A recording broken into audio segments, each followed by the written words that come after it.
Damos la bienvenida a toda la gente que se va conectando en este directo, una vez más, en las entrevistas en directo en el Instagram de ION España.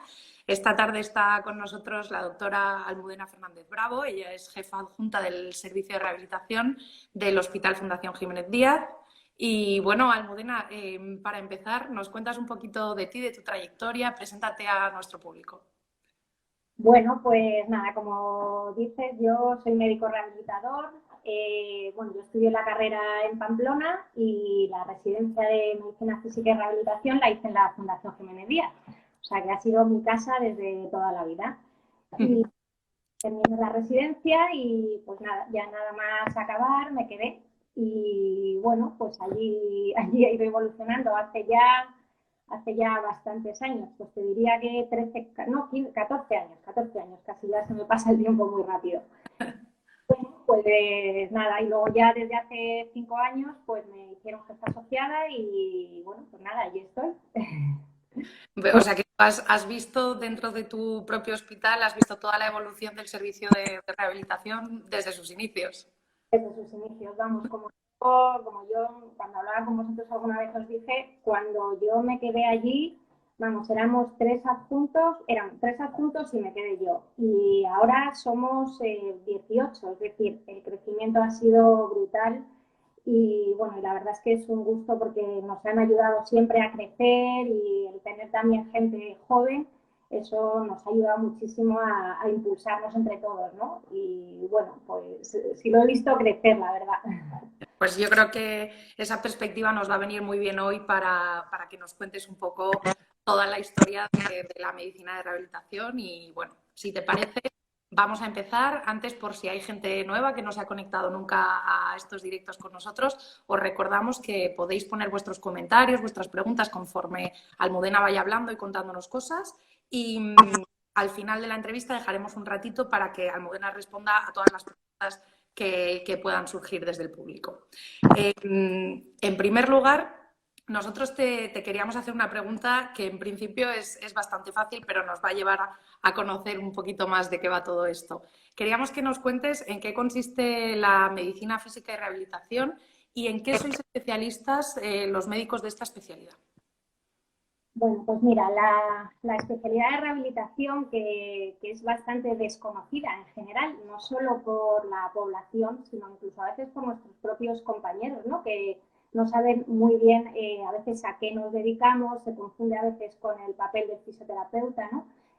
Y, y bueno, entonces es una especialidad súper amplia que sobre todo, digamos, se encarga del diagnóstico, del tratamiento y de la prevención de la incapacidad, ¿no? La discapacidad y la función es quizá lo que define a un médico rehabilitador. Pero esto, como te digo, es que abarca muchísimos campos. O sea, no es solo pues, la parte quizá del aparato locomotor, que quizá es el mayor grueso. La rehabilitación neurológica también es una parte muy importante de nuestra especialidad. O sea, abarcamos desde la rehabilitación del suelo pélvico, rehabilitación vestibular, rehabilitación cardiorrespiratoria, luego foniatría, es decir, es muy amplio. Casi todas las especialidades tienen una parte de rehabilitación, ¿no? Entonces, eso yo a mí al principio me costaba porque, claro, ahora sí que hay más, pero al principio no había libros de rehabilitación manuales, sino en todos los libros de ginecología, de traumatología, de tal, siempre había una parte al final, pero era de todos los libros. Entonces, claro, te volvías un poco loca diciendo, y a ver, ¿de dónde estudio? Ahora ya, como te digo, ha crecido muchísimo, ha mejorado mucho nuestra especialidad y ahora ya sí que hay, pero como te digo, es un campo muy amplio y sobre todo yo le definiría que somos los médicos de la discapacidad, ¿no? De que mejoramos la función de los pacientes. A mí me gusta, y perdona que esto es una frase mía, digamos, no damos años a la vida, pero damos vida a los años. Bueno, eso es muy importante y más en la sociedad tan envejecida en la que vivimos hoy en día, ¿no? Creo que es un Sí, papel. por eso también cada vez es más importante también, yo creo, nuestra especialidad, por el envejecimiento de la población, cada vez la gente vive más y además quiere vivir mejor, ¿no? Como es normal, la gente cada vez se cuida más y quiere, es decir, alguien con 60, 70 años puede ser totalmente independiente y quiere hacer una vida muy activa, entonces, pues eso cada vez es más y por eso en realidad yo creo que también pues está dando ese impulso, ¿no? En esto que nos comentabas de dar función y limitar un poco el dolor para facilitar y hacer más cómoda la vida de las personas, ahí creemos que puede existir un poquito de debate. A la hora de tratar el dolor con recuperación de la función, hay que llevar a cabo técnicas intervencionistas, no invasivas, hay que combinar ambas. Y claro, yo te pido que tú me respondas a esta pregunta desde la perspectiva del médico rehabilitador, pero ¿existe un consenso entre las distintas especialidades que tratáis a este tipo de paciente, como pues, los médicos del dolor, los traumatólogos, los propios rehabilitadores, incluso fisios? Pues mira, es una pregunta compleja. Es verdad que, a ver, cada vez vamos un poquito en la misma línea, ¿no? Un consenso en sí, pues mira, no lo hay. Yo creo que cada vez la gente, o sea, los médicos, los fisioterapeutas, que trabajamos muy en unión, los médicos rehabilitadores y los fisioterapeutas, si no, no funcionaría la rehabilitación, se están dando cuenta pues eso, del control del dolor en la función. Es decir, normalmente para cualquier patología siempre empezamos pues, por quizá técnicas menos agresivas, ¿no? Nosotros, pues, junto con los fisioterapeutas, como te digo, somos los que dirigimos este tratamiento. Se empiezan pues, normalmente con tratamientos manuales, con ejercicios terapéuticos, pero en muchas ocasiones esto no es posible por el dolor. Entonces, a veces estar insistiendo en esas técnicas, en ese tratamiento, si no controlamos el dolor, es inútil. Entonces, pues primero, hombre, no empezamos directamente siempre a hacer un tratamiento intervencionista de inicio, pero intentamos manejarlo con medicación, pero a poco que no se controle con medicación y que el paciente tenga ciertas características, un dolor muy intenso, un dolor nocturno, lo mejor es, digamos, cortarlo cuanto antes y eso como mejor se consigue es con una técnica intervencionista, con una infiltración y con eso ya digamos que se rompe como el círculo vicioso que digo yo, porque a veces hay dolor, como hay dolor uno no mueve, tiene más miedo, como no mueve cada vez tiene más dolor y al final uno se mete en ese bucle que no, o se corta de ahí o es imposible salir. Entonces en esos casos es fundamental. Y bueno, ahora iremos hablando en este tiempo, pues es lo que también nosotros nos hemos ido dando cuenta. Al principio no éramos, digamos, tan intervencionistas en este sentido, pues dejábamos un poco a ver si con técnicas no más agresivas la cosa funcionaba, pero hay un tope que no. Entonces, bueno, pues como esos pacientes son los que estaban ahí, nos pedían una solución, ¿no? Los que estamos ahí con el paciente que viene, mire doctora, no puedo, tengo dolor, no sé qué hacer, el fisioterapeuta, mira, yo ya he hecho todo lo que puedo y no avanza. Entonces nos hemos dado cuenta que teníamos que entrar en eso porque si no, no íbamos a poder avanzar. Bueno, quería preguntarte también porque, bueno, sois una especialidad bastante interesante en el sentido de que al final tenéis que trabajar con muchos otros profesionales sanitarios para darle al paciente ese tratamiento integral que pueda recuperar función, dolor y bueno, que vaya facilitándole la vida. ¿Qué otros profesionales trabajan en un servicio de rehabilitación que no sean los médicos y cómo os organizáis para ofrecer este tratamiento integral para el paciente? Pues mira, como te he dicho, la clave del buen funcionamiento y que el paciente vaya bien es la unión, este equipo multidisciplinar. O sea, está formado por fisioterapeutas, terapeutas ocupacionales y logopedas, más los médicos rehabilitadores. Bueno, los logopedas, como te digo, la parte de la logofoniatría también es una subespecialidad de la rehabilitación. Bueno, pues que tratan también pues, la parte del habla, la parte de la disfagia. Entonces es una parte también desconocida, pero que se trata en los servicios de rehabilitación. Y como te digo, lo importante, yo la verdad es que tengo mucha suerte de estar en un servicio en el que esa comunicación y esa unión ha sido siempre. O sea, yo desde que me formé allí, en ese hospital, y bueno, pues a veces hablas, no sé, oyes a otros servicios que quizá no hay tanta comunicación entre el equipo y yo en ese sentido tengo mucha suerte porque esa comunicación la hay. Elaboramos protocolos comunes, estamos muy unidos, hacemos sesiones, digamos, de las distintas especialidades pues semanales, por correo, por cualquier problema nos buscan. En fin, la verdad es que aunque tenemos unas vías clínicas, unos protocolos establecidos, pues la clave es tener disponibilidad. O sea, cualquier problema que surge, ellos te buscan, si no te encuentran, te mandan un correo y bueno, pues así trabajamos nosotros. Pues desde luego una suerte tanto para vosotros como para los pacientes a los que atendáis. También quería preguntarte, tú me has contado que toda tu trayectoria ha sido en hospital, pero muchas veces vemos que dentro de la propia especialidad hay mucha diferencia entre el trabajo que se realiza si uno trabaja en un centro de salud o si trabaja en un servicio hospitalario. ¿Estas diferencias se deben a la diferencia de recursos que hay entre uno y otro? ¿Cuáles crees que son y por qué?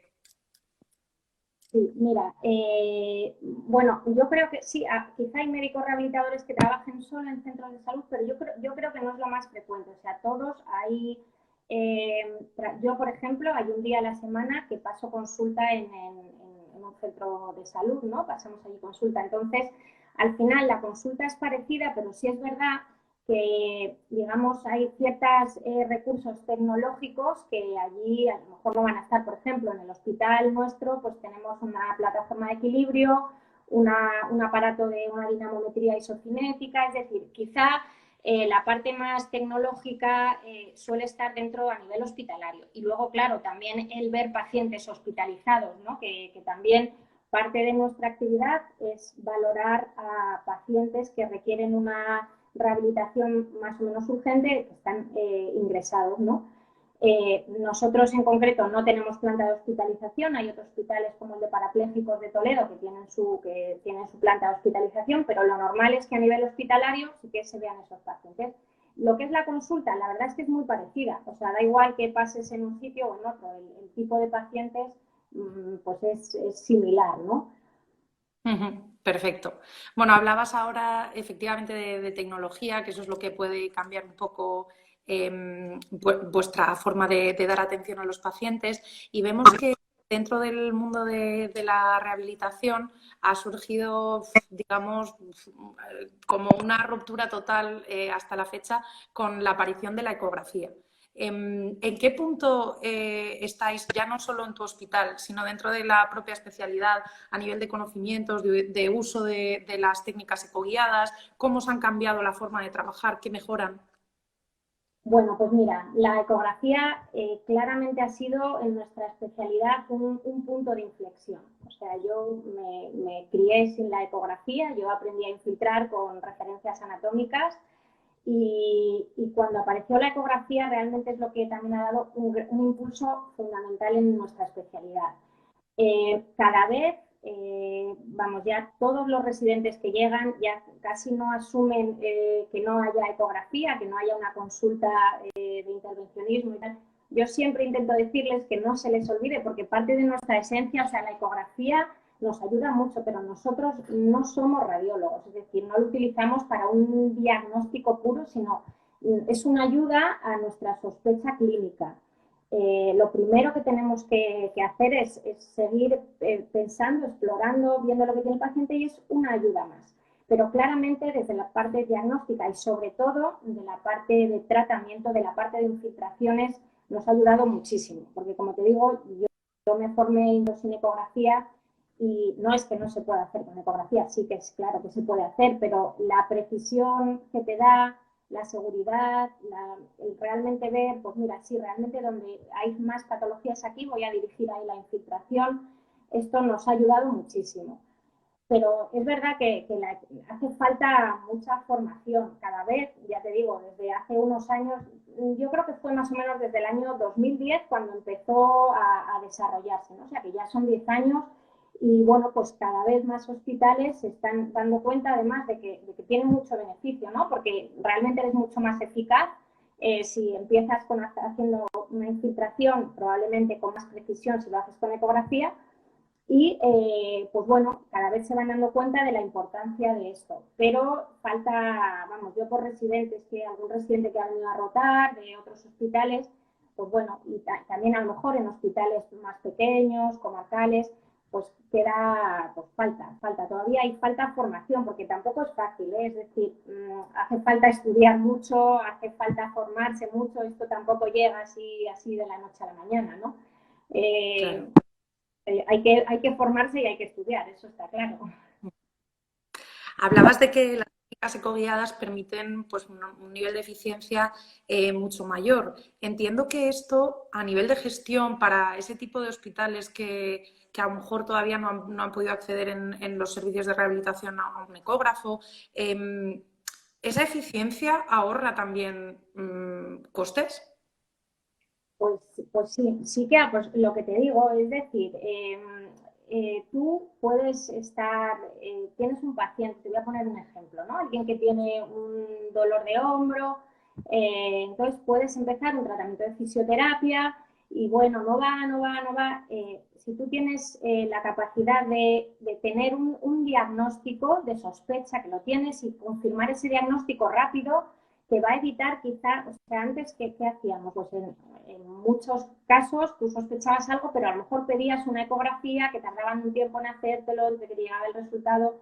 Ahora, quizá en una parte, ya te digo que no en todo, porque no somos radiólogos, pero en una parte importante somos capaces de resolver esto. Nos vemos al paciente, con la ecografía somos capaces de ver lo que tiene y de tratarle en el mismo día. O sea, claramente esto es eficiencia. Nos ahorra pedir una ecografía a tiempo, también es mejor para el paciente. Efectivamente, no le vas a retrasar en el tiempo este tratamiento, ¿no? Ujú. Entonces, yo, desde luego, creo no, lo tengo claro que también es eficiencia. Sí. Ujú. Y entiendo que, por lo que nos cuentas, pues para los nuevos residentes, la gente que llega nueva, la ecografía han nacido ya con ella, ¿no? Como comentabas. Pero, ¿observas alguna resistencia al cambio en otros profesionales que a lo mejor estén acostumbrados a trabajar de otra manera? ¿O en general toda la especialidad habéis recibido la ecografía con interés? La especialidad nuestra te refieres, ¿no? Sí. Sí. Sí, la verdad es que yo creo que quizá, bueno, pues lo que te digo, a lo mejor gente a lo mejor que lleva mucho más tiempo y se ha manejado toda la vida sin ella, pues piensa que no es necesaria. Pero lo cierto es que yo creo que ya nuestra especialidad cada vez está más convencida del beneficio de la ecografía, pero hay que dar a conocer todavía más. Falta formación porque ya te digo, o sea, es una técnica operador dependiente. No es como una radiografía que la tienes ahí, es decir, depende mucho de quién la realiza, de sus conocimientos. Entonces, es verdad que eso implica un trabajo, es decir, hay que salir de la zona de confort y hay que estudiar. Y hay que sentarse. Yo he estudiado más anatomía estos años que desde hacía mucho, mucho tiempo, que a mí me gusta mucho. Luego no me ha importado nada, ni me importa. Pero también hay gente que a lo mejor dice, buf, ahora tengo que formarme, tengo que tal. Bueno, vamos a seguir por lo... Entonces, yo de verdad diría que aparte de bonito, es que ayuda mucho. Ujú. Y por lo que yo les animaría, ¿no? Y eso sí, hay que formarse, hay que acudir, hay que estudiar. Perfecto, pues nos quedamos con este mensaje. Antes de continuar, os recuerdo entre el público que podéis ir poniendo vuestras preguntas, que las contestaremos al final para los que os hayáis ido incorporando más tarde. Bueno, ahora quería preguntarte, ya nos has comentado un poquito sobre el tipo de pacientes a los que tratáis, pero nos gustaría saber cuáles son las patologías más habituales que tratáis. Y entiendo que al final vosotros para recuperar la función hacéis un tratamiento a largo plazo, cómo trabajáis con los pacientes, qué necesidades tienen además de las médicas.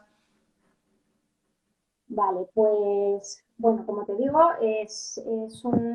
abarcamos un grupo de pacientes muy amplio y de todas las edades, ¿vale? Porque también, no lo he dicho, pero la rehabilitación infantil es otra parte de la especialidad.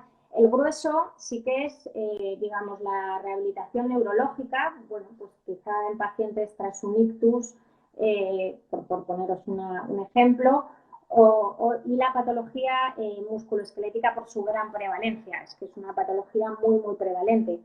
¿Qué otras cosas tratamos? Bueno, pues otra cosa que no te he comentado también son los pacientes amputados, ¿vale? Esto es toda la fase desde que son amputados a la fase antes de ponerles la prótesis o después la prótesis, que lo trabajamos en conjunto con los técnicos ortopédicos también, parte del equipo multidisciplinar. También es otra patología que tratamos nosotros, suelo pélvico, vestibular, ya te digo, logofoniatría, pero grande te diría yo que es eso, la rehabilitación, la neurorehabilitación y la del aparato locomotor, ¿vale? Luego cada vez, ya te digo, con la parte del intervencionismo, como te digo, está muy desarrollada, pues tratamos este tipo de pacientes, incluso en pacientes pues, con dolor crónico, que bueno, a veces se quedan ahí un poco en un terreno de nadie, pues bueno, ese es parte del trabajo también que tenemos. Claro, por ahí va un poco mi siguiente pregunta. En los pacientes con lesiones musculoesqueléticas, ¿en qué punto suelen acudir a vosotros, a los rehabilitadores? ¿Suelen venir pues a lo mejor de haber pasado por una cirugía que no ha dado resultado? ¿Sois, digamos, normalmente la primera opción a la que recurren? ¿Cómo funciona esto del dolor crónico? Que sabemos que pues al final son pacientes, como bien decías, que están un poco en tierra de nadie y que pasan un vía crucis hasta que alguien da con la solución a su problema, ¿no? Bueno, a ver, en esto te explico. Lo más frecuente, aunque es verdad que, bueno, yo creo que también ya están cambiando un poco, o nosotros también hemos cambiado un poco la forma de trabajar en los últimos años, lo más frecuente es que te hablo no desde una cirugía, por ejemplo, desde un dolor de músculo esquelético, el médico de cabecera, lo normal es que una parte importante la derive al traumatólogo, y el traumatólogo, el gran volumen de los pacientes no necesitan un tratamiento quirúrgico de inicio, ¿no? Entonces, esos pacientes muchas veces se acaban en nuestras consultas porque lo que necesitan es un tratamiento conservador de rehabilitación, y entonces somos nosotros los que lo atendemos. Luego, ya te digo que nosotros estamos trabajando porque hay muchas vías que tenemos que conseguir, porque al final esos pacientes, pues si digamos les vamos a ver de inicio, o sea, les podemos ver de inicio y ya les prescribimos ese tratamiento de rehabilitación, ¿no?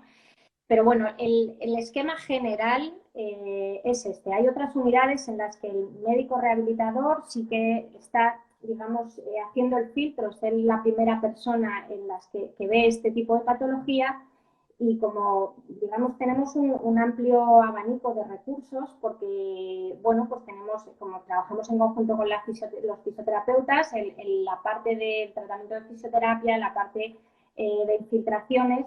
Entonces, ya en los casos en los que no ha mejorado, entonces se deriva al paciente a una cirugía, ¿no? Esa sería una parte, pero ese es lo menos frecuente. Sí que hay ciertas unidades que ya tienen ese esquema, pero es lo menos frecuente. Y respecto a las cirugías, muchas cirugías del aparato locomotor necesitan un tratamiento rehabilitador antes o después, pero la mayoría, prácticamente todas, necesitan, no solo los que van mal, sino hay que hacer una rehabilitación postquirúrgica en prácticamente todas las patologías. También nosotros en nuestro hospital, y hemos trabajado mucho tiempo en elaborar unas guías, digamos, para protocolizar todos esos tratamientos de rehabilitación, ¿no? Bueno, no sé si te ha ayudado, porque es un tema amplio. Entiendo, sí, que es un tema complicado. Así que me gustaría, precisamente por la complicación que tiene, igual es difícil dar una receta que sea la solución a todos los problemas. Pero dentro de este vía crucis del que hablamos, ¿tú crees que se puede estandarizar un poco la manera o el recorrido que hace el paciente con dolor crónico dentro del hospital? Sí, yo creo que sí, y yo creo, y nosotros de verdad estamos también luchando, trabajando para mejorar eso, porque creo que hay un área de mejora ahí. Sí que requiere cambiar un poco a veces el esquema que tiene la gente. Yo creo que hay que, digamos, focalizar, es decir, hacer más o menos. Luego todas las vías clínicas, pues hay pacientes que se salen de ellas, pero en un 80% tú sabes qué paciente tiene que pasar por este tratamiento. Si no ha mejorado, pasamos al siguiente escalón y si no, al siguiente escalón, ¿no? Entonces, yo creo que sí que se puede protocolizar en líneas generales, pero ya te digo, es que los médicos que tratamos ahora mismo en muchos hospitales la patología del aparato locomotor, trabajamos de forma comando a ti tal. Entonces, lo que hay que cambiar es la forma de trabajar, es trabajar de forma horizontal y ponernos de acuerdo de yo lo veo ahora, al final todos estamos viendo al mismo paciente, todos tenemos la capacidad de verlo, simplemente nos tenemos que poner de acuerdo y no duplicar consultas, no, porque al final, como tú dices, el paciente se siente un poco hoy voy aquí, y bueno, es un trabajo que nosotros llevamos tiempo intentando hacer y yo creo que ha mejorado mucho en mi hospital y todavía nos queda por mejorar, pero es un trabajo que muchos médicos deberían hacer porque ayudaría al tratamiento del paciente, la verdad. Perfecto.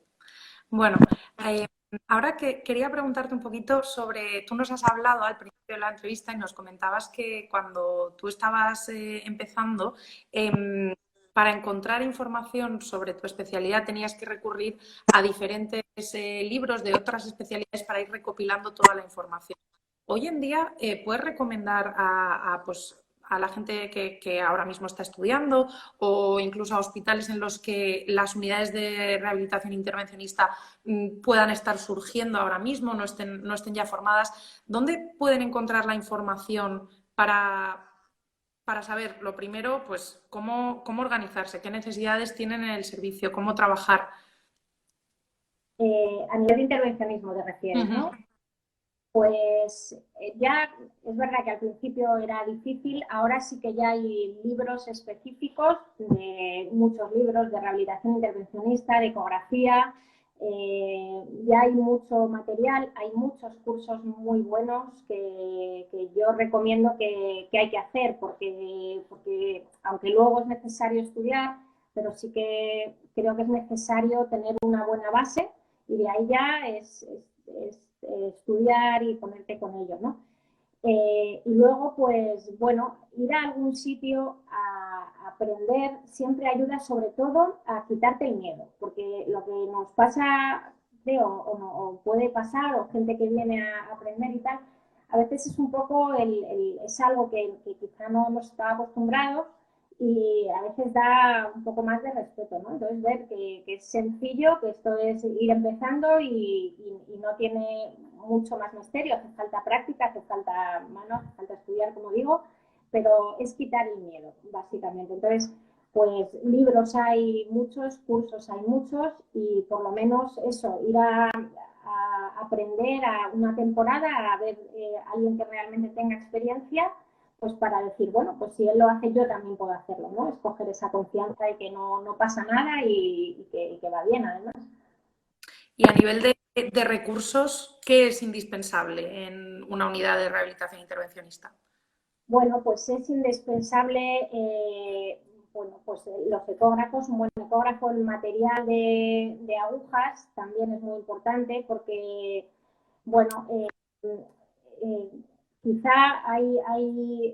se puede trabajar con agujas normales, pero hay ciertas estructuras más profundas o a lo mejor por ejemplo, en espasticidad, bueno, o ciertas estructuras que a lo mejor es más difícil de ver, en las que una aguja ecogénica, pues digamos, nos va a dar mucha más precisión, ¿no? Yo diría sobre todo lo más es en estructuras más profundas, ¿no? En el que te sientes un poco más incómodo si no ves bien el trayecto de la aguja. Nos quedan ya poquitas preguntas para terminar, pero yo no quería perder la oportunidad de preguntarte, porque sé que, bueno, al estar en Madrid, vosotros habéis estado en uno de los focos principales de todo este tema que ha supuesto la COVID-19. Me consta que habéis estado trabajando mucho y cambiando mucho vuestra forma de trabajar. No sé si nos puedes contar un poquito cómo ha sido tu experiencia y sobre todo en lo que viene ahora, que es el universo desconocido, ¿en qué va a afectar a vuestro trabajo diario todos los cambios que va a haber y cómo vais a transformar vuestro trabajo para adaptaros a la nueva situación? Pues sí, la verdad es que nuestro hospital ha sido, bueno, pues como muchos de Madrid, uno de los que ha tenido que cambiar radicalmente su actividad y nosotros también, por supuesto. Bueno, nosotros no hemos cerrado completamente el servicio, pero bueno, solo han estado viniendo pacientes muy, digamos que era muy imprescindible que hicieran este tratamiento para evitar que no tuvieran problemas después, pero los pacientes han sido mínimos. Los médicos en general, bueno, la mayoría nos hemos distribuido por algunas, en otras tareas, ¿no? Hemos ayudado desde salud laboral, que son los médicos que atienden a todos los médicos que han estado enfermos, Uh-huh. en las plantas de neumología, de medicina interna, hemos ayudado en geriatría, en algunas residencias también. Es decir, casi nuestro trabajo ha sido fuera de esto. También mucha parte de nuestro trabajo ha sido llamando a los pacientes, ¿no? Pues lo que podíamos tener un control telefónico. Eso por parte de los médicos. Y luego los fisioterapeutas también han estado haciendo mucho trabajo no presencial. He de decir que nos hemos reorganizado y hemos elaborado muchísimos vídeos de ejercicios durante este tiempo, porque evidentemente a partir de ahora, y hablo del después, va a cambiar radicalmente, quizá a medio o corto plazo por necesidad y a largo plazo porque es así, es decir, la digitalización ha llegado para quedarse, ¿no? Y como lo hemos hecho por necesidad, estamos viendo su beneficio. Y entonces, pues como te digo, hay muchos tratamientos que los fisioterapeutas, pues hablando con el paciente, mira, pues te voy a ir mandando estos ejercicios, ¿no? Hemos conseguido ayudar a muchos pacientes así. Hay otros que no, que incluso han tenido que venir. La parte, por ejemplo, de infiltraciones, también hemos mantenido una parte porque, aunque pocos pacientes, pero había algunos que te decían, mira, yo es que necesito ir, sé cómo es la situación, y esos pacientes hemos seguido atendiéndoles. Vamos, la mínima parte, porque claro, ni los propios pacientes a veces tenían el miedo de venir, ¿no? Pero bueno, lo que quiero decir es que y ahora todo eso lo estamos desarrollando. Estamos teniendo mucho apoyo también a nivel de informático, porque claro, esto no es un trabajo solo nuestro, es decir, nosotros, como te digo, con la ayuda de todo el equipo de los fisioterapeutas, de los logopedas, del terapeuta, hemos elaborado muchísimo material, pero ahora tenemos que tener la capacidad de ese material que llegue a los pacientes, ¿no? Y entonces para eso necesitamos el soporte informático y en ello estamos, o sea, hemos conseguido eso pero nos queda un largo recorrido. Y bueno, pues por ejemplo, te pongo un ejemplo, en las escuelas de espalda, que son unos pequeños grupos de pacientes que vienen con el fisioterapeuta, venían antes en pequeños grupos de 4 o 5 personas, ahora a corto plazo vamos a poder hacerlo. Entonces se está viendo la manera de hacerlo en streaming y el paciente pues también de esta manera sea capaz de realizarlo igualmente, ¿no? Te pongo ejemplos. Digo que estamos cambiando un poco toda la forma de volver a la nueva normalidad, como claro, dice la gente. Ahora mismo, por cuestión de aforos, no podemos tener en los gimnasios a tanta gente, ni en las listas de espera, ni en las salas de espera, perdona. Entonces, pues tenemos que reinventarnos y de esta manera iremos viendo. O sea, luego yo creo que los pacientes sí que han agradecido mucho este seguimiento, aunque sea telefónico, aunque sea, pero lo han agradecido mucho. Entonces, bueno, pues por eso iremos. Claro, yo creo que bueno, en estas épocas de crisis lo importante es poder ser capaz de adaptarse y de encontrar maneras de seguir ofreciendo el servicio que se da, ¿no? O sea que, bueno, poco a poco iremos viendo en qué se transforma esto. Sí que es cierto que, especialmente en las primeras semanas de confinamiento y del estado de alarma, precisamente hubo bastante alarma social por la situación en la que estaban algunas personas, que entiendo que son en algunos casos pacientes de vuestro servicio, personas con movilidad reducida. Todo este tipo de situaciones, ¿crees que en vuestros pacientes van a ver empeorada su propio diagnóstico por estas semanas que hemos pasado encerrados en casa? ¿Creéis que vais a tener que reforzar un poquito vuestro trabajo? Pues bueno, a ver, esto ha sido una situación muy complicada para todo el mundo. Y efectivamente, la gente que ya tenía una discapacidad previa, una enfermedad previa, todo esto pues claramente se ha agravado.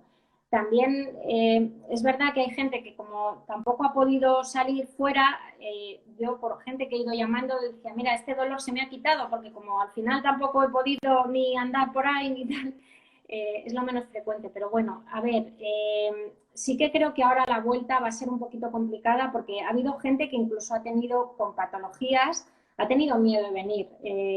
Vamos, incluso hablando con algún compañero, que a lo mejor hay gente que con un dolor torácico que a lo mejor podía ser un infarto por el miedo en esas semanas de no puedo ir al hospital, pues lo han dejado pasar, ¿no? Entonces, pues bueno, yo creo que ahora eso sí que en cierta manera vamos a ver ciertas cosas que antes no veíamos y bueno, pues tendremos que ir gestionándolo un poco. Daño ha hecho seguro porque, bueno, tanto física como mentalmente sobre todo, pues bueno, esto afecta, ¿no? Y la parte emocional afecta en general a todo, ¿eh? O sea, mucha gente, pues eso, también han estado casi en una depresión de estar así, en mucha ansiedad y eso pues ha influido un poco en toda su patología de base, ¿no? Por supuesto.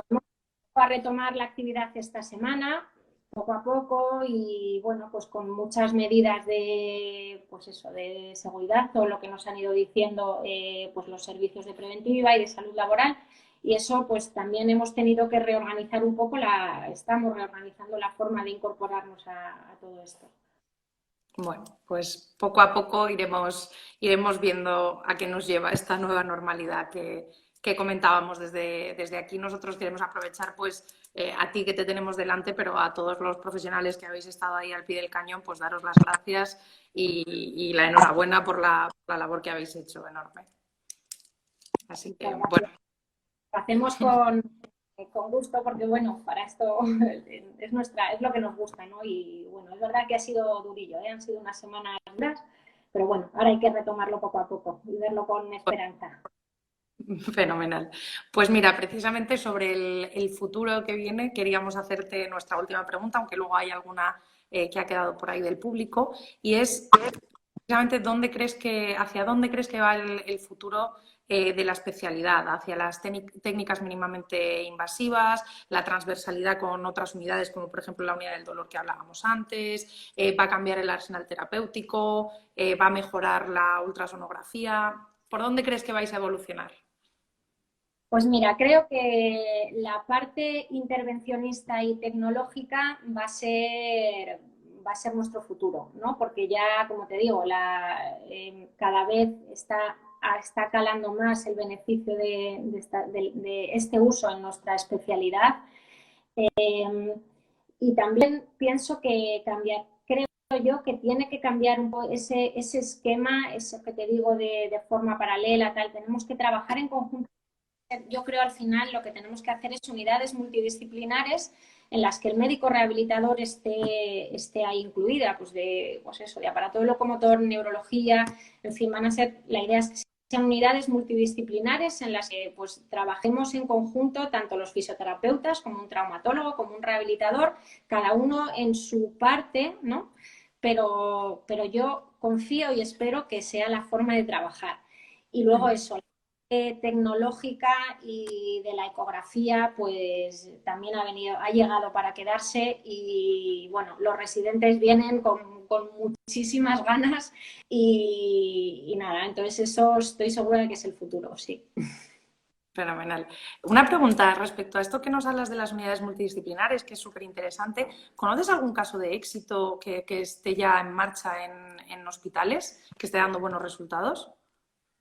O sea, sí que hay, vamos, que hay parte de mi hospital también hay médicos rehabilitadores que están incluidos en servicio de traumatología, por ejemplo, y pasan consultas también. Es decir, al final pues el conocimiento que tiene para hacer un diagnóstico inicial es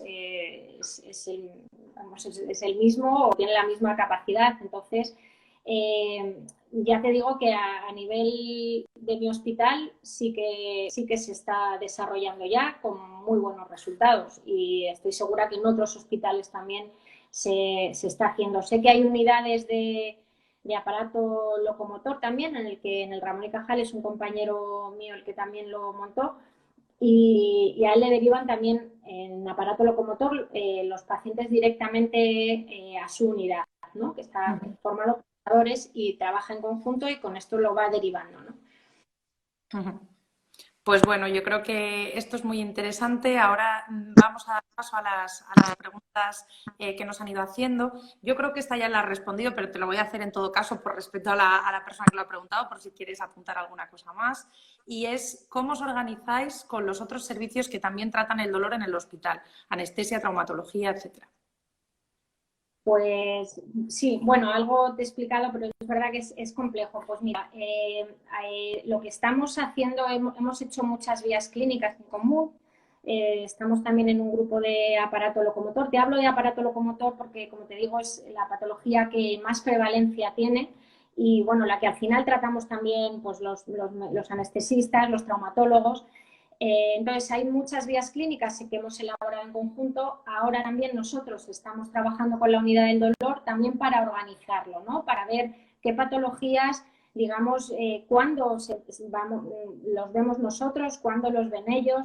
Entonces, pues lo que hacemos es eso, es consensuar según las patologías en qué momento pues debemos verlo nosotros o en qué momento deben verlo ellos.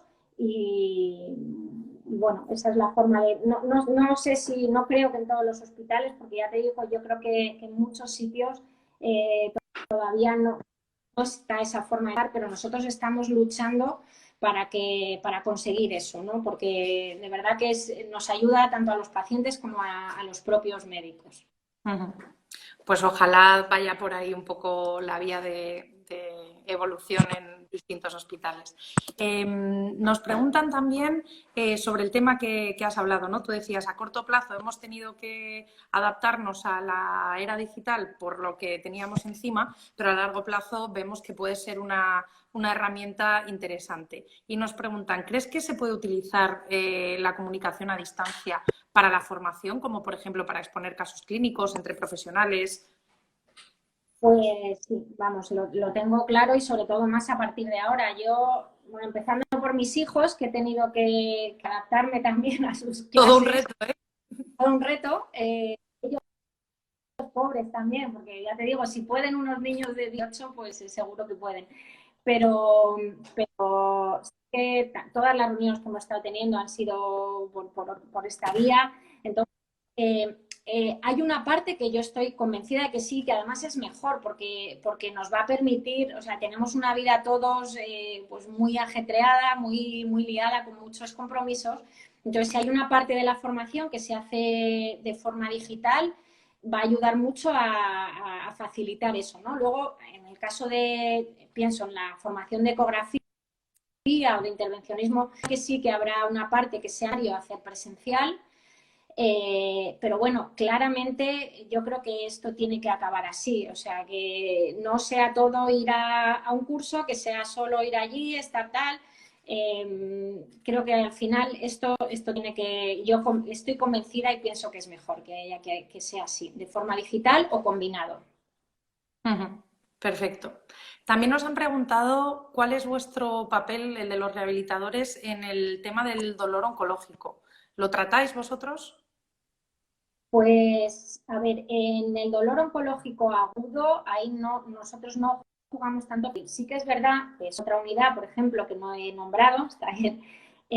Tratamos muchas pacientes por frecuencia, claro, después de un cáncer de mama, que han tenido un linfedema y tienen pues un dolor postmastectomía. En dolores oncológicos más subagudos o crónicos, ahí sí que jugamos un papel. De hecho, pues estas pacientes las seguimos nosotras, ¿no? Porque, bueno, pues muchos tienen su linfedema, que también con ciertas técnicas de fisioterapia mejoran. Y así, de cara al dolor agudo, ahí nosotros, bueno, sí que tenemos capacidad de manejar la medicación y tal, pero creo que nuestro papel es más limitado. Yo creo que es más, forma parte más de otros servicios, quizá más de anestesia o otro tipo de servicios. En ese dolor oncológico agudo no jugamos tanto papel. Perfecto. Nos preguntan también por el papel de, bueno, si contáis con psicólogos en vuestras unidades de rehabilitación y si es importante su colaboración para la recuperación del paciente y su avance. Muy buena pregunta porque mira, hasta ahora no disponíamos de ello, pero estamos justo haciendo ahora tenemos en manos un proyecto de pacientes con dolor crónico y ya hemos contactado con psicólogos y vamos a hacer un trabajo con ellos, porque yo tengo clarísimo que son fundamentales. Como te digo, la parte emocional y psicológica en el dolor está muy, muy unida, ¿vale? Entonces, hay veces que sabes que un paciente ya no es solo tratarle el dolor, o sea, tiene algo más de base que no se puede tratar en una consulta nuestra en 10, 15 o 20 minutos, aunque a veces lo intentamos y a veces, como digo yo, hacemos creo un poco de psicólogos, ¿no? Porque hay una parte muy importante, pero claramente yo creo que en el dolor crónico es fundamental contar con psicólogos. Y como te digo, también es un proyecto que ya llevamos tiempo pensando y estamos desarrollando. Espero contaros que va a ir bien porque estoy seguro que va a ayudar un montón. Pues ojalá sea muy pronto y podamos contar contigo para explicarnos cómo ha evolucionado eso. Por último, nos preguntan también, hemos estado hablando de la COVID antes, pero ahora quieren saber en el público si vuestro rol ha cambiado, entiendo que para el largo plazo, no en las semanas que evidentemente la vida en los hospitales se ha transformado por completo, sino pues cosas que antes hacíais vais a dejar de hacerlas, se van a hacer de otra manera. Si nos puedes contar un poquito de eso. Pues yo creo que sí que se va a cambiar algo por lo que hablamos, ¿no? Va todo muy unido a la digitalización. Eh, hay creo que muchos tratamientos que, pues por ejemplo, son, ya te digo, el ejercicio terapéutico es un arma fundamental en nuestra especialidad y en muchísimas patologías. Entonces, aquí nosotros, el paciente venía, por ejemplo, a hacer un tratamiento con el fisioterapeuta, le prescribía unos ejercicios y el paciente pues hacía esos ejercicios ahí en el gimnasio también. Tiene que cambiar la mentalidad de la gente, es decir, que yo eso también es mi día a día.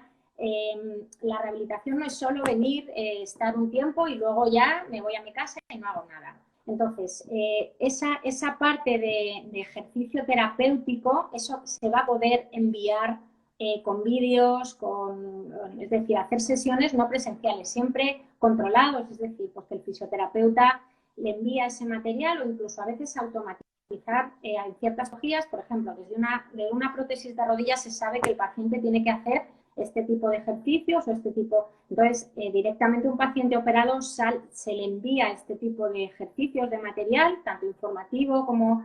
Y el paciente lo va haciendo en su casa. Un porcentaje importante con hacerlo en su casa va a ir bien, no va a necesitar venir al hospital. Entonces, en eso yo creo que vamos a cambiar para bien porque vamos a tener ese recurso informático y de material que hemos ido trabajando y eso sí, el paciente tiene que cambiar porque a veces al paciente le cuesta, él quiere venir ¿no? Y que a mí que me hagan y que me digan y cuando se lo mandan, hay gente que dice, uff, no, yo no, pero yo quiero ir. Hay gente que sí, porque hay gente que también pues con el trabajo y tal casi le beneficia más. Pero bueno, pues tendremos que cambiar un poco todos. Está claro que hay parte que va a llegar para quedarse, vamos, lo tengo muy claro. Perfecto. Bueno, Almudena, pues yo creo que hasta aquí hemos completado las preguntas del público. O sea que te vamos a dejar ya que pases la tarde, te vamos a liberar. Muchísimas gracias por haber estado este ratito con nosotros. Yo creo que hemos aprendido mucho y que nos has transmitido una visión muy interesante, así que muchísimas gracias. Me alegro, espero que os haya gustado. Bueno, venga, pues Bueno, nada. antes de irnos, únicamente una última cosa, voy a recordar que para el público que está por aquí, que mañana a las 4:30 de la tarde os esperamos con una entrevista también en este canal con el enfermero Imanol Tajuelo, que es enfermero del Hospital 12 de Octubre en Madrid y es un gran experto con el que hablaremos sobre la canalización ecoguiada en pacientes neonatales de menos de 1.500 gramos. Así que mañana, a quien le interese, nos vemos por aquí y de nuevo muchísimas gracias, Almudena. Muy buenas tardes. Hasta Hasta luego. luego.